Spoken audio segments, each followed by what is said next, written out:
வணக்கம் நண்பர்களே. இன்னைக்கு காலையில் டிஃபன் வந்து வெண்பொங்கல். பிரேக்ஃபாஸ்ட் முடித்தோன்னே குட்டி பையனோட கொஞ்சம் நேரம் டைம் ஸ்பெண்ட் பண்ணிட்டு இருந்தேன். பேரண்டிங்ன்னும் போது எனக்கு ஒரு விஷயம் ஞாபகம் வந்தது.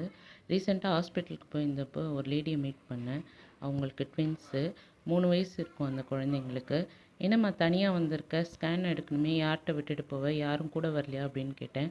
இல்லைக்கா, எனக்கு யாருமே இல்லை, ஹஸ்பண்டும் வேலைக்கு போயிருக்காரு, விட்டுட்டு வந்துடுறேன்னு சொல்லியிருக்காரு. எனக்கு வந்து அம்மா அப்பா இல்லை அப்படின்னேன். ஏன் என்னாச்சு அப்படின்னு கேட்டதுக்கு, இல்லை எனக்கு நினைவு தெரிஞ்சதுலேருந்தே யாருன்னே தெரியாது, நான் ஹோமில் தான் வளர்ந்தேன் அப்படின்னு சொன்னாங்க. நம்ம அப்பா அம்மா கிட்டேருந்து எல்லாம் கிடைச்சோம், எனக்கு இது கிடைக்கல அது கிடைக்கல, நீ அக்காவுக்கு தான் வாங்கி கொடுத்த, தங்கச்சிக்கு தான் வாங்கி கொடுத்தன்னு நம்ம சண்டை போடுவோம். பட் அவங்களாம் வந்து யாரோ ஒருத்தவங்க கொடுக்கறத வச்சு தான் அவங்க வாழ்ந்தாங்க. அவங்க லைஃப்லாம் நினச்சி பார்த்தா அப்பா அம்மாவோட வாழ்ந்து நம்ம லைஃப்லாம் கிஃப்ட்டுன்னு நினச்சிக்கணும். நன்றி நண்பர்களே.